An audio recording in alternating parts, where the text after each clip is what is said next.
So Year 9's carrying on with the work that we started yesterday. We finished off looking at embedded clauses, so we're going to start with them today. So how many different embedded clauses can you add to the following simple sentence? So we've got the sun is out today. Really, really simple sentence. Remember, an embedded clause is when we put a subordinate clause into the middle of that main clause. So we've got a couple of examples. The sun, comma, shining brightly from the sky, comma, is out today. So we've got that extra information in the subordinate clause, shining brightly from the sky. Remember, we always use commas either side of the subordinate clause to separate it from the main clause. Another example, the sun, comma, as yellow as a banana, comma, is out today. So we've got that extra information there, as yellow as a banana. It doesn't make sense on its own. Subordinate clauses don't make sense on their own, but they add extra information to the main clause. So to start off, have a go at adding information to the sun is out today in the form of an embedded clause. Okay, so we're going to read a newspaper report and we've got 3 questions that we're going to do based on it. Firstly, we're going to summarise what the battle between the 2 men is about. Just going to write 1 paragraph in your own words summarising what the battle between the 2 men is about.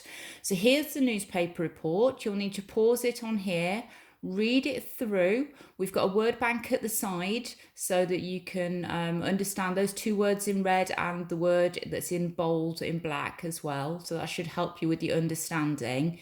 And then I'd like you to spend 5 minutes summarising in your own words what the battle between these 2 men is all about.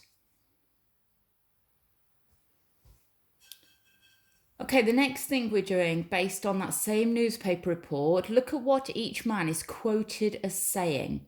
What do these quotations make you think about each man? So we've got 2 quotations here. The only purpose in creating wealth like mine is to separate oneself from the riffraff. Okay, what does that tell us about the speaker there? And the second quote, the network of public footpaths belongs to everyone and is part of our history. Walking the country is something that everyone is entitled to, and we will protect this right. What does that tell us about the person that said those words? So try and use point evidence, explain language, think about the particular words that have been used. Try and pick out some examples, explain what it shows us about the man who said it.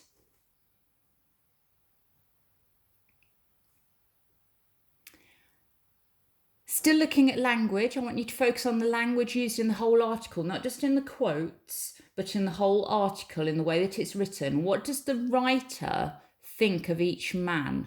What impression does she want to give the reader, and give examples? So again, we need to use point evidence, explain language. You need to think about actually what words have been used in this article to describe these 2 men. What impressions does it give us? Do we get a feeling that the writer is biased towards one or the other of the 2 men? And how does she feel about the 2 men? Is that evident in the words that she's used in this newspaper report? You should give yourself about 10 minutes on this one.